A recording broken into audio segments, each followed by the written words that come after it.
Alright, folks, it's time for round 3. Yep, today we're talking about the Hangover Part III, where the Wolfpack is back and somehow still allowed to travel together. This time, the gang trades in the drunken mayhem for, well, a different kind of chaos, because they've finally learned their lesson, right? Well, almost. So, here's the twist: the Hangover Part 3 actually isn't about a hangover. Shocking, I know. This time, the story kicks off with Alan who, let's face it, probably should have had his passport taken away at this point, losing it after his dad's passing. The Wolfpack agrees to take him to a rehab facility, but naturally, things go south fast. Instead of another night of memory loss, they get dragged into a heist plot involving the infamous Mr. Chow and a very angry gangster who's missing a few $1 million.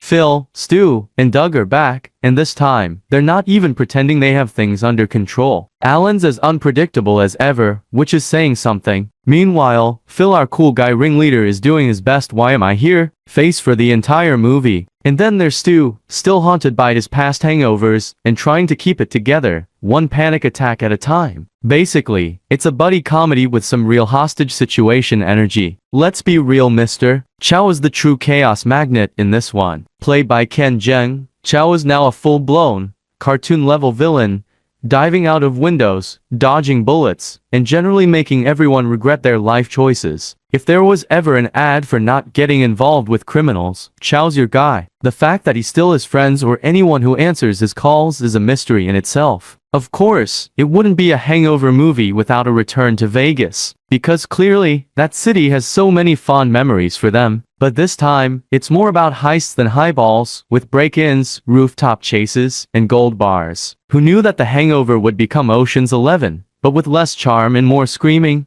Here's the kicker: The Hangover Part 3 isn't really a comedy in the way the first two were. It's got more of an action thriller vibe, with serious stakes, high tension, and a lot of scenes that feel like they belong in a completely different franchise. It's like they decided to ditch the blackout nights and go for a full-on crime caper. Not a bad choice, just unexpected. It's almost like they thought, how can we do a hangover movie with no hangover? Look, if there's a theme here, it's you can't escape your past, or maybe, don't make friends with unhinged criminals. It's hard to tell. The Hangover Part 3 has a lot going on: chase scenes, explosions, even a few tender moments where the guys actually start acting like they like each other. But really, it's mostly a movie about Alan finally growing up. Kind of. Better late than never. So, yeah, The Hangover Part 3 isn't exactly what fans expected. Gone are the laugh out loud, I can't believe that just happened moments, replaced by a more serious tone and fewer jokes. Some people miss the wild, unpredictable chaos of the first two movies.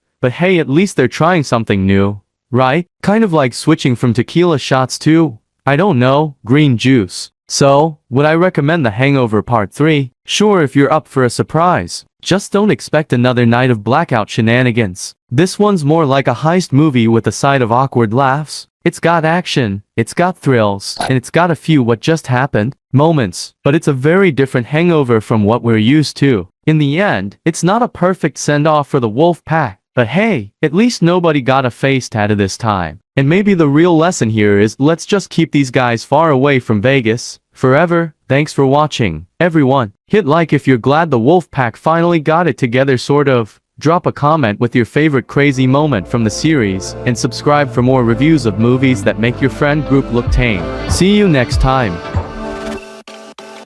She got a body like a goddess, and she talks so